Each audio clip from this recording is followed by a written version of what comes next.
Hi guys, and welcome to Bomb Anime. It's your girl Ruka, and today I am actually on my own because I'm talking about Shadow's House and Big Boy Sama has not actually watched it. Just to let you guys know, there will be spoilers ahead, so if you don't want to be spoiled, if you've only watched the anime, it might be a good idea to just switch off and wait until the season is over before you watch this video, because I will be talking about certain things that happen in the manga. So I watched Shadow's House. I got to episode 5, which was the latest episode that was out at the time, and I was just like, oh my god, what's gonna happen? I felt like I needed to know, so I ran over to the manga, and almost immediately I realized that there was a big change in the...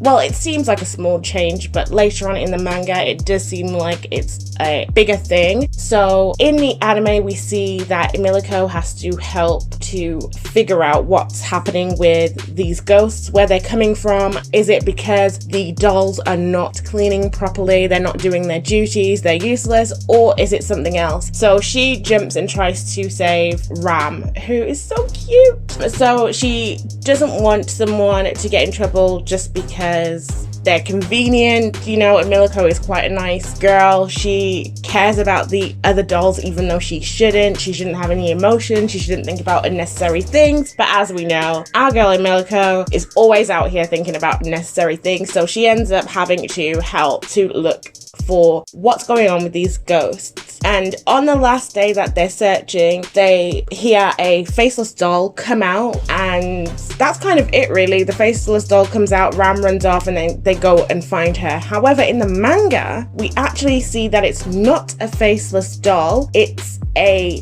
shadow in like a sort of faceless doll costume, I guess. You can't see who they are, and that person actually helps Emilico find where Ram is by marking off the bits on the map that they've already been to and following them around and answering some of their questions. And this particular person ends up being kind of significant later on in the manga. I still don't know to what extent. So it made me start thinking, like, why did they actually opt to change it into a faceless doll for the anime release instead of having the story as it was? Does that mean that we're going to actually get a story that is very different from the manga, or does that just mean that they're trying to prolong the events a little bit more to get more content so that they don't sort of catch up to the manga too quickly? I really hope that they are not going to give us a completely different story, because the manga is actually really good. I'm really enjoying it. There's a lot going on. I mean, when you've seen the parts that are out on Shadow's House of the actual anime, you can already tell that there's a lot of extra things going on. There's a lot of things that we don't know. There's a lot of things that aren't said. There's a lot of suspense and question marks above this house. Like, why are these shadows the ruling class? How did a shadow make a doll that's so human-like?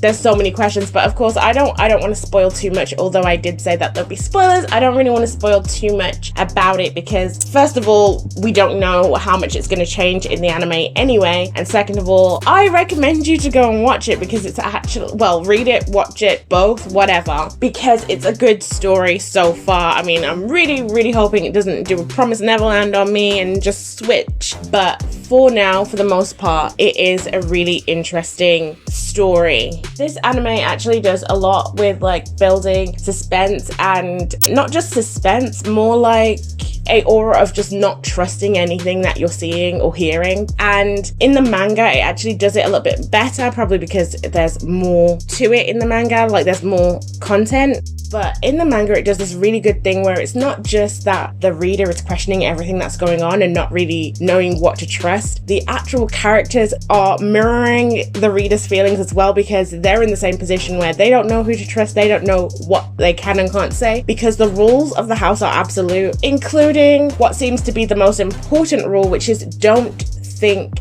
unnecessary things. And this kind of also reminds me of like religious practices, I would say Christian religious practices from like hundreds of years ago, when it was the Catholic Church that had all of the sort of knowledge, and the normal people were not allowed to really read the Bible themselves. They just had to come and hear what, you know, those in charge had to say and their interpretation, and just take that as gospel, because they weren't really allowed to just go ahead and read it themselves. It's the whole withholding knowledge, telling you not to think for yourself and to just follow what you're being told.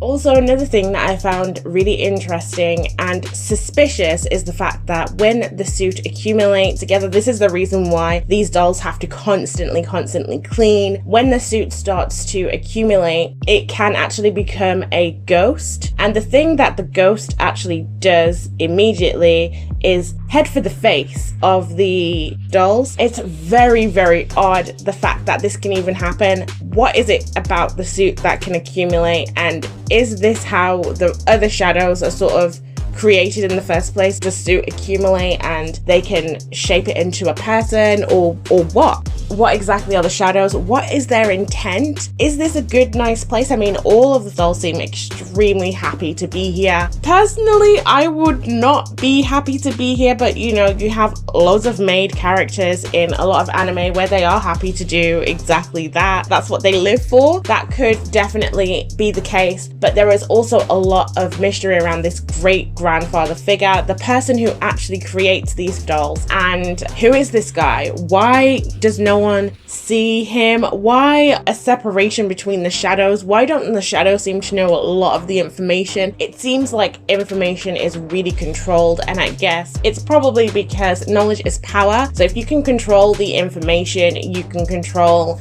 the people. So when I was watching the anime, I was starting to think like, ooh, the shadows kind of seem like they're possibly the bad guys. But the more that I was sitting here thinking about it, I was wondering if no one here is really the bad guy, and maybe the actual bad person we haven't seen yet. Or maybe this anime is just as nice as it seems. The maids are happy to serve. They become the faces of these shadows and help them express facial expressions that they can't usually express. And there does seem to be a really nice bond between each of the faces and their shadows, apart from Mia, who clearly has a tumultuous relationship with her shadow. Her shadow is quite abusive and seems quite jealous. I don't really know why that is the case there. Mia is supposedly perfect because she was born knowing how to do a lot of things, such as reading and writing and things of that nature, where it seems like the other dolls are sort of blank canvases. Although they do state that each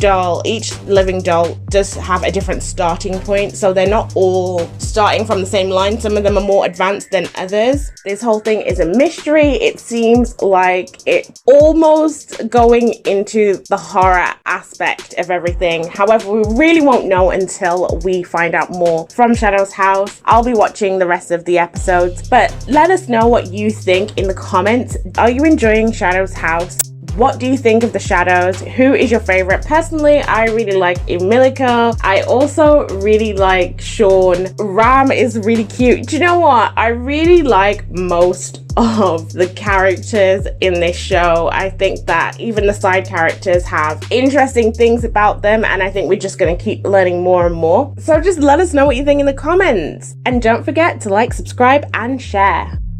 Peace.